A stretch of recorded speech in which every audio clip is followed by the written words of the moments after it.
senhores deputados, quem nos acompanha pela TV e pela rádio da Assembleia, ou aqui nesta manhã de quinta-feira.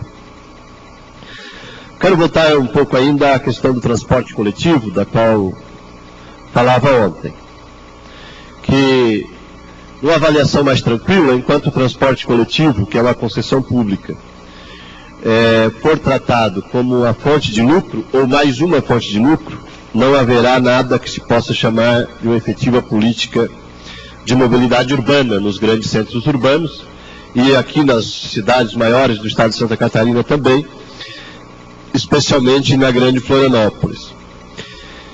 Dizer que, por mais que se diga, ou que se pretenda dizer algumas vezes, que o problema do transporte é também as greves dos trabalhadores, né, e criminaliza-se a greve, e toma-se decisões absurdas, e fala-se frases absolutamente desproporcionais e despropositadas contra os trabalhadores em greve, ou o seu sindicato, a sua liderança, que é preciso falar também dos diversos absurdos que se cometeu na política de transporte coletivo aqui da capital na última década. Inclusive uma pretensão de transporte integrado que levou à desintegração do pouco que havia do transporte coletivo. É uma dezena de terminais construídos e 3 deles, pelo menos, nunca foram usados. Foram construídos com dinheiro público e estão abandonados até hoje, inclusive quando sai na mídia que isso tem sido espaço de reunião para consumo de drogas e o tráfico de drogas e o cometimento de outros ilícitos, inclusive estupro. Alguns dos terminais que foram construídos com dinheiro público e dados para a administração das próprias empresas do transporte coletivo, que cobram uma taxa, né, na tarifa, porque administram os terminais que foram construídos com dinheiro público. E são as mesmas empresas. Então, o consórcio das empresas controla, o consórcio chamado Cotiza, controla os terminais.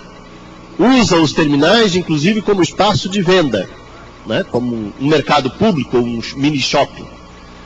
E cobra do usuário, né, porque administra os terminais que foram construídos com dinheiros públicos. Então, esse é um dos absurdos que se cometeu aqui na capital com transporte coletivo, e disso parece que não se pretende falar. Tenho defendido nessa tribuna, e quero voltar a esse ponto, que a medida que poderia começar a resolver o problema da mobilidade urbana na Grande Florianópolis seria a criação de uma empresa pública de transporte. Mas não pode? Claro que pode. Se é uma concessão pública, o poder público pode tomar para si a responsabilidade. Aliás, a responsabilidade é do poder público. Por que não constituir uma empresa pública de transporte?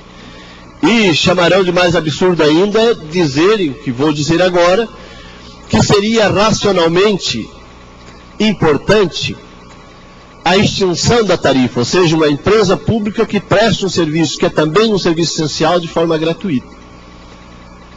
Evidente que a maioria, por aí afora, dos formadores de opinião, inclusive aqui neste parlamento, né, acham a proposta absurda. Mas eu quero afirmar que só pode parecer absurda para quem considera que tudo e qualquer coisa possa ser sempre uma fonte de lucro privado para alguém. Porque desde o ponto de vista econômico até o ponto de vista ambiental, sem falar do direito à cidade, do direito inclusive de ir sair para procurar emprego, ter um sistema de transporte gratuito com certeza seria muito importante para o conjunto da sociedade, para todas as classes sociais inclusive. Porque esse dinheiro que os trabalhadores pobres das cidades gastam com transporte, com certeza não iria para Miami, não iria para Nova York, nem para Londres, nem para Paris. Ficaria no comércio das nossas próprias cidades, girando dentro das nossas próprias cidades. Tá? Interessante é que quem acha absurdo defender um sistema de transporte gratuito, né, não acha absurdo o poder público dar milhões e bilhões em incentivos para monopólios do automóvel. estamos cada vez mais engarrafados nas nossas cidades, cada vez gastando mais tempo, mais combustível, mais recursos econômicos, portanto, e também mais natureza, dilapidando mais o ambiente. Mas não se considera absurdo, e para mim é absolutamente absurdo, o poder público gastar milhões e bilhões em política de incentivos a monopólios do carro. Se usasse 30% desse recurso com o sistema de transporte coletivo, com certeza não teríamos as imensas filas que temos todos os dias. E também se geraria emprego. Ah, mas a BMW vai gerar quantos empregos? A GM, que tem uma montadora, uma fábrica de peças no norte do estado, eu estava lendo, deputado Kennedy, 300 empregos de catarinenses. 100 pequenos agricultores de Santa Catarina, de qualquer das cidades catarinenses, né, proporcionam mais empregos do que a GM. E precisa ganhar todos os incentivos do mundo, e isso não se considera absurdo. Agora se fala, não, tem que subsidiar o transporte coletivo, tem que fazer uma empresa pública de transporte coletivo, com vista a baratear muito o preço da tarifa, ou então, e de preferência, e é possível, viável, racional, do ponto de vista econômico, ambiental, cultural e de direitos, que o transporte seja um direito essencial e garantido de forma pública, para que as pessoas tenham efetivamente direito à cidade, e esse recurso ficaria girando dentro da própria cidade, dentro do próprio estado. Mas disso não se fala, então se mantém silêncio o ano inteiro. Quando os trabalhadores fazem greve 2 dias, aí cai o mundo, né? Porque a sociedade, a população perdeu o seu direito de ir e vir, né? Mas não se fala do precário direito de ir e vir que todos nós temos todos os dias. E de 30% da população que não tem esse direito. Porque tem que ficar lá no bairro, porque não tem dinheiro para pegar o ônibus, sequer para vir procurar um emprego. Vai caminhando de um bairro até o outro, de bicicleta, para ver se encontra um trabalho. Mas nesse tempo que falta, quero falar ainda de uma questão também importante. O salário dos servidores militares do Estado de Santa Catarina. Existe a insatisfação dos praças com algumas propostas que foram apresentadas pelas esferas de comando. Proposta de subsídio, que tem como contrapartida a retirada de direitos importantes, como a jornada de trabalho, remuneração da graduação imediata, etc. Na necessidade de se constituir política justa de salário. E a política justa de salário é aquele que trate a todos de forma proporcionalmente igual, todos os segmentos de forma proporcionalmente igual. E para nós, proporcionalmente igual em termos de salário, é que o maior salário não seja mais do que 4 vezes o menor salário. Ou seja, uma diferença de no máximo 4 vezes entre o maior e o menor salário dentro da estrutura de segurança pública e, no caso específico, dentro das carreiras dos militares estaduais. E esta é a baliza. E eu quero recorrer aqui ao governo do Estado, ao Poder Executivo, ao próprio governador, mas especialmente ao secretário Antônio Gavazzoni, o secretário da Fazenda, o secretário Derli Anunciação da Administração, que estão tratando desse assunto neste momento, que, por gentileza, possam se ater a estas balizas.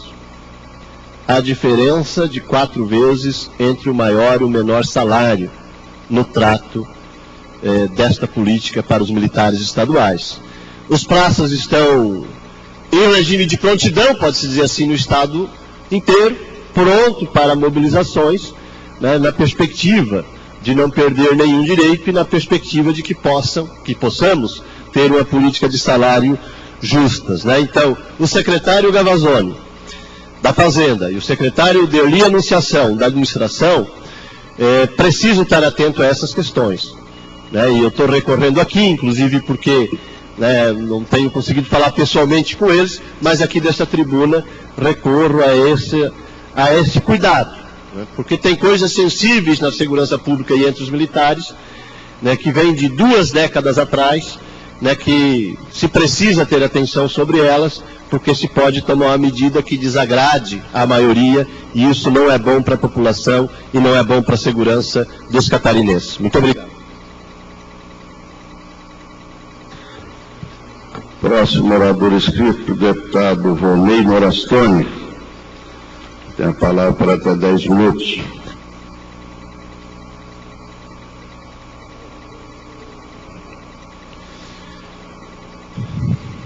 Senhor presidente, senhores deputados. Itajaí, dia 15 de junho, 153 anos de história e sucesso. Itajaí, cidade evoluída do litoral catarinense.